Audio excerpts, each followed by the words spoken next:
Tape, kumpirmadong magbabalik sa paggawa ng shows. Tape will back stronger and with more creative, innovative ideas.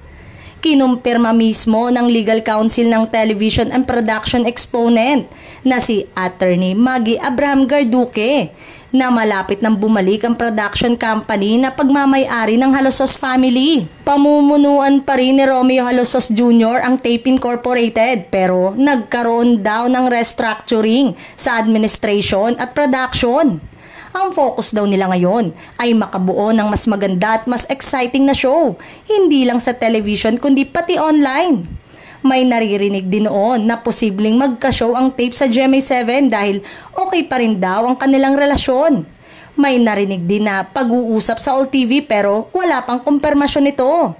Abangan na lang natin ang kanilang official statement kung kailan na talaga magbabalik ang Tape Incorporated.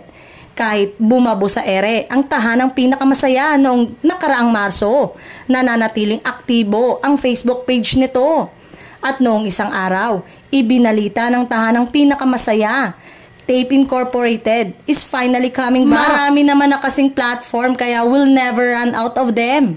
Pagandahan na lang talaga at matinding paghihikayat sa target market nila at pag-create ng broader base.